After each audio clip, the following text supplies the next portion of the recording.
Capítulo 4. Naquela noite, após o trabalho, peguei minha lancha para fugir das perguntas de Deb e pensar no que eu estava sentindo. Sentindo. Que ideia. Embiquei o Waller lentamente para fora do canal, num estado zen absoluto, navegando lentamente, passando pelos casarões separados pelas altas moitas e cercas de arame. Fiz uma onda grande girando o leme automático e dei um largo sorriso para os vizinhos e seus jardins arrumados à margem do canal.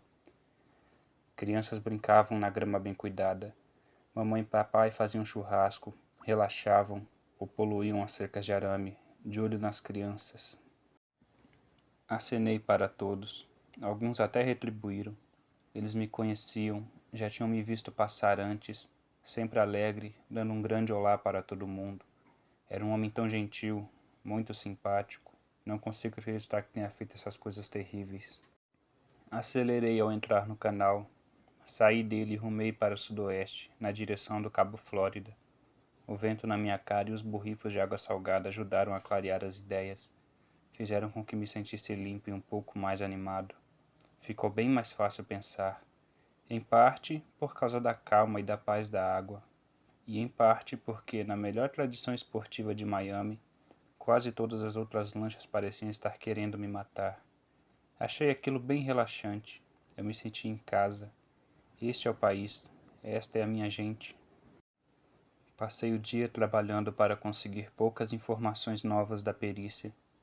Na hora do almoço, o caso foi noticiado em cadeia nacional. Falava do assassinato das putas após a terrível descoberta no Motel Cacique. O Canal 7 prestou um ótimo serviço de apresentar todo o horror histérico dos pedaços de corpo numa caçamba, sem informar nada sobre eles. Como observou espertamente a detetive Laguerta, as vítimas eram apenas putas. Mas, quando o público começou a pressionar através da mídia, parecia que as vítimas eram filhas de senadores. Assim, o departamento começou a preparar uma longa série de manobras defensivas, sabendo exatamente que tipo de triste baboseira iria sair da brava e destemida infantaria da imprensa. Deb permaneceu na cena do crime até o capitão ficar preocupado por autorizar muitas horas extras e a mandou para casa. Às 2 da tarde, ela me ligou para saber o que eu tinha descoberto, que, aliás, era pouco. Não encontraram nada no motel. Havia tantas marcas diferentes de pneus no estacionamento que não dava para distinguir nenhuma. Também não havia impressões digitais ou marcas na caçamba, nos sacos de lixo, nem nos pedaços do corpo. Estava tudo de acordo com as normas de limpeza do Departamento de Agricultura dos Estados Unidos. A grande e única pista do dia foi a perna esquerda. Como tinha notado Angel, a perna direita havia sido cortada em determinadas partes, coxa, joelho e tornozelo, mas a esquerda não. Tinha sido cortada só em 2 partes e cuidadosamente embrulhada. Haha, concluiu a detetive Laguerta, mulher genial. Alguém havia interrompido o trabalho do assassino, surpreendeu-o no ato e ele ficou tão assustado que não terminou o corte. Entrou em pânico. Então, Laguerta concentrou todos os esforços em encontrar essa testemunha. Havia um pequeno problema com a tese dela de interrupção do trabalho do assassino. Uma coisinha, talvez uma filigrana, mas o corpo todo havia sido cuidadosamente limpo e embrulhado, provavelmente depois de ser cortado. Então foi levado até a caçamba, aparentemente com tempo e concentração bastante para não errar nem deixar pistas. Quase ninguém mostrou isso para Laguerta. Ou será que ninguém mais percebeu? Era possível, pois grande parte do trabalho da polícia é de rotina. Encaixar detalhes dentro dos padrões é algo completamente novo. A investigação podia acabar parecendo a história dos 3 cegos examinando o elefante com uma lupa. Mas como eu não era cego, nem padecia de rotina, me pareceu bem mais provável que o assassino estivesse apenas insatisfeito. Teve bastante tempo para fazer o serviço, mas aquela era a 5ª morte no mesmo estilo. Será que estava ficando enfadonha aquela história de cortar corpos? Estaria o nosso rapaz à procura de algo diferente? Uma nova direção? Uma súbita virada? Eu quase conseguia sentir a frustração. Chegar tão longe, quase no final seccionado as sobras para embrulhar em papel de presente. E súbito, a conclusão. Não é isso. Tem alguma coisa errada. Coitus interruptus. Ele não estava mais se satisfazendo com aquilo. Precisava de uma abordagem diferente. Estava tentando dizer alguma coisa e ainda não tinha encontrado as palavras. Na minha opinião, ele deve ter ficado bem frustrado e com muita probabilidade de querer uma resposta logo. Porém, vamos deixar Lagertha procurar uma testemunha do crime. Não ia encontrar.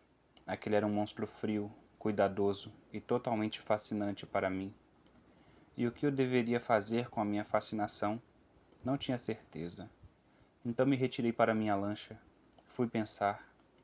Uma lancha Donzin, a uns 120 por hora, cortou a curva que eu estava fazendo, a centímetros de distância. Acenei alegre e voltei ao presente. Estava me aproximando de Sutsville, a mais abandonada coleção de velhas casas sobre palafitas perto do Cabo Flórida. Fiz um grande círculo para lugar nenhum e deixei os pensamentos acompanharem aquele mesmo arco lento. O que eu ia fazer? Precisava resolver naquele momento, antes de ficar útil demais para Débora. Poderia ajudá-la a resolver o caso. Evidentemente não havia ninguém melhor que eu. Ninguém estava sequer indo na direção certa. Mas será que eu queria ajudar? Queria que aquele assassino fosse preso? Queria encontrá-lo e impedi-lo de continuar? Além do mais, será que eu queria pará-lo? O que fazer? À direita, eu via Elliot Key, a última luz do dia. E como sempre, lembrei do acampamento que fiz lá com Harry Morgan, meu pai adotivo, o bom tira. Você é diferente, Dexter. Sim, Harry, não há dúvidas que sou. Mas pode aprender a controlar essa diferença e usá-la de forma positiva. Certo, Harry, se você acha. Mas como? E ele me disse. Quando você tem 14 anos e está acampando com seu pai, nenhum lugar tem um céu tão estrelado quanto o sul da Flórida. Mesmo que ele seja seu pai adotivo, e mesmo se a visão de todas essas estrelas causa apenas uma espécie de satisfação que tem nada a ver com emoção, você não sente. Por isso, em parte, é que você está lá. A fogueira vai se apagando, as estrelas estupidamente brilhantes e o velho querido pai adotivo está calado há algum tempo, dando pequenos goles no antigo modelo de garrafinha de bolso que tirou da aba externa da mochila. E ele não é muito bom nisso. Não é como tantos outros tiras, isso é, não bebe bem. Mas a garrafinha está vazia e é hora de ele dizer sua parte, se é que um dia vai. Você é diferente, Dexter, diz ele. Tira os olhos do brilho das estrelas. Em volta da pequena e arenosa clareira, a última chama da fogueira forma sombras. Algumas passam pelo rosto de Harry. Ele me parece estranho, como eu nunca tinha visto. Decidido, infeliz, um pouco confuso. O que você quer dizer, pai? Ele não me olha. Os Billop disseram que Buddy sumiu. Aquele chatinho barulhento ficou latindo a noite toda. Mamãe não conseguiu dormir. Mamãe precisava dormir, claro. Morrer de câncer exige muito repouso, e ela não estava tendo, com aquele horroroso cachorrinho do outro lado da rua, latindo para cada folha que voava na calçada. Encontrei a sepultura. Tinha um monte de ossos nela, Dexter. Não só do Buddy, disse Harry. Nesse ponto, não há muito o que dizer. Com cuidado, pego um punhado de agulhas de pinheiro e aguardo o que Harry vai perguntar. Há quanto tempo você vem fazendo isso? Procuro ver a cara dele. Depois olho a praia, do outro lado da clareira. Nosso barco está lá, subindo e descendo calmamente, acompanhando o movimento da água. À direita, as luzes distantes de Miami formam um suave brilho branco. Não posso imaginar onde Harry vai chegar, o que ele quer ouvir, mas é meu pai adotivo, direto ao ponto. Harry costumava achar que a verdade é uma boa ideia. Ele sempre sabe ou descobre. Há 1 ano e meio, respondi. Harry concorda com a cabeça. Por que começou? Boa pergunta e certamente difícil de responder aos 14 anos. É só uma espécie de... Eu tinha de fazer, digo eu. Mesmo nessa época em que eu era bem jovem, era também bastante calmo. Você ouve alguma voz? Pede Harry. Ah, uma lua boa e gorda, algo maior para se olhar. Pego mais um punhado de agulhas de pinheiro. Meu rosto está quente, como se papai tivesse pedido para falar em sonhos sexuais, o que de certa forma... é meio que, sabe, sinto uma coisa dentro, me olhando, talvez rindo, mas não é bem uma voz. Um eloquente dar de ombros de adolescente, mas parece fazer sentido para Harry. E essa coisa faz você matar? Lá no alto, um avião a jato, lento e bojudo atravessa o céu. Não, não me faz matar só. Faz com que pareça uma boa ideia. Nunca teve vontade de matar outra coisa? Algo maior que um cachorro? Tento responder, mas há uma coisa na minha garganta. Pigarreio. Já, respondo. Uma pessoa? Ninguém em particular, pai, é só... Dou de ombros de novo. Por que você não matou? É que achei que você não ia gostar. Você e a mamãe. Foi só por isso? Eu não queria que você se zangasse comigo, sabe? Ficasse desapontado. Dou uma olhada em Harry. Ele está me olhando sem piscar. Foi por isso que fizemos essa viagem, pai? Para conversar sobre isso? Foi. Precisamos fazer com que você se ajuste. Ajustar. Oh, sim. Uma ideia bem Harry de como se deve viver a vida. Com os lençóis esticados como nas camas dos hospitais e os sapatos engraxados. Mesmo nessa época eu sabia que se precisasse matar alguém de vez em quando, mais cedo ou mais tarde eu ia precisar ser ajustado. Me ajustar como? Perguntei, e ele me olha bastante duro. Depois concorda com a cabeça ao ver que eu estava acompanhando passo a passo. Bom garoto, pois é o seguinte, e em vez de dizer logo, fica um tempo enorme até falar de novo. Observa as luzes num barco que passa, talvez umas 200 jardas de distância da nossa prainha. Por cima do ronco do motor, um rádio toca a barulhenta música cubana. Pois é o seguinte, Harry repete, e me viro para ele, mas ele está olhando longe, do outro lado da fogueira que se apaga, lá no futuro, em algum lugar distante. É assim, diz, ouço atento. É como Harry fala quando vai dizer a verdade da mais alta importância, como quando mostrou como atirar uma bola fazendo uma curva e como jogar um anzol com a mão esquerda. É o seguinte, ele dizia, e era sempre exatamente assim.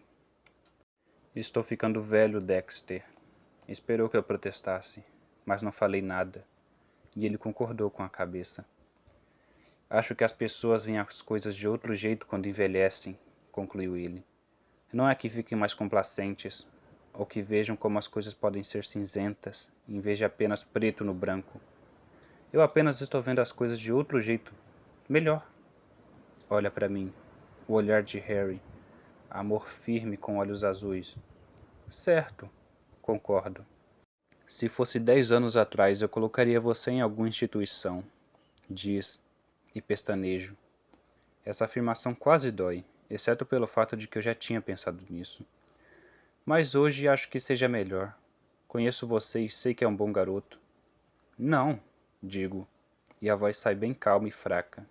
Mas Harry ouve. Sim, você é um bom garoto, Dex. Eu sei disso. Repete ele, firme, quase para si mesmo. Decreto para causar efeito. Depois gruda os olhos nos meus. Se não, você não ia se incomodar com o que eu acho, ou com o que sua mãe acha. Você apenas faria.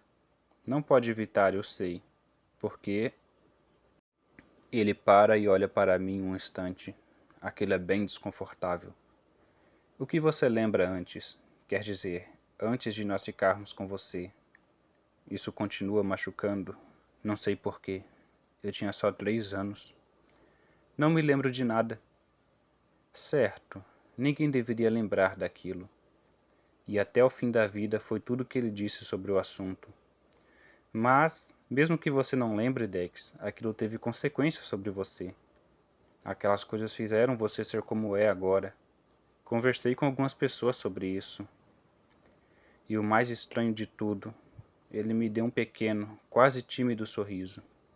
Harry, eu já esperava. O que você passou quando era pequeno formou você. Tentei mudar, mas... Ele deu de ombros. Era uma coisa forte demais. Você passou por ela cedo demais e não vai se livrar. Vai fazer você querer matar. E isso você não pode evitar. Não consegue mudar. Mas, ele disse, e olhou para longe outra vez para ver não sei o que. Mas você pode canalizar isso, controlar, escolher. As palavras eram tão cuidadosas, mais do que eu jamais tinha visto nele. Escolher o que ou quem matar. E sorriu para mim, como eu também nunca tinha visto. Um sorriso tão desolado e seco como as cinzas da nossa fogueira se apagando. Tem muita gente que merece morrer, Dex. E com aquelas poucas palavras ele formou minha vida inteira. Tudo. O meu eu e quem eu sou. O maravilhoso, onividente, onisciente Harry. Meu pai. Se eu fosse capaz de amar, teria amado muito Harry. Isso faz tanto tempo. Harry morreu há anos, mas as lições que me deu continuavam vivas. Não por causa de qualquer sentimento meu, caloroso e grudento, mas porque ele tinha razão. Provei isso várias vezes seguidas. Harry sabia, me avisou certo. Tome cuidado, ele disse, e me ensinou a tomar cuidado como só um tira poderia ensinar um assassino. Escolher com cuidado os que mereciam, ter absoluta certeza. Depois, limpar tudo, não deixar pistas e sempre evitar envolvimento emocional, o que pode causar erros. Claro que tomar cuidado ia além do assassinato em si. Tomar cuidado queria dizer viver com cuidado também, compartimentado, interagir, imitar a vida. Tudo isso eu fiz com todo cuidado. Era um holograma quase perfeito, acima de qualquer suspeita, isento de qualquer erro, livre de qualquer erro, livre de qualquer crítica. Um monstro limpo e educado. O rapaz da casa ao lado. Até Débora era enganada quase o tempo todo. Claro que ela também acreditava no que queria. No momento, ela acreditava que eu podia ajudá-la a solucionar aqueles assassinatos, alavancar sua carreira, tirá-la daquela roupa sexy à la Hollywood e vesti-la num terninho sob medida. E estava certa, sim. Eu podia ajudar, mas não queria, porque gostava de ver o trabalho daquele outro assassino e sentia uma espécie de ligação estética com ele. Ou envolvimento emocional. Bom, pois é, era uma óbvia violação do código Harry. Embiquei a lancha de volta para meu canal. Estava totalmente escuro, mas fui me orientando por uma torre de rádio situada a poucos graus à esquerda das águas do meu cais. Que seja. Harry sempre esteve certo e estava mais uma vez. Não se envolva emocionalmente, ele havia dito. Então, eu não ia me envolver. Ia ajudar a Deb.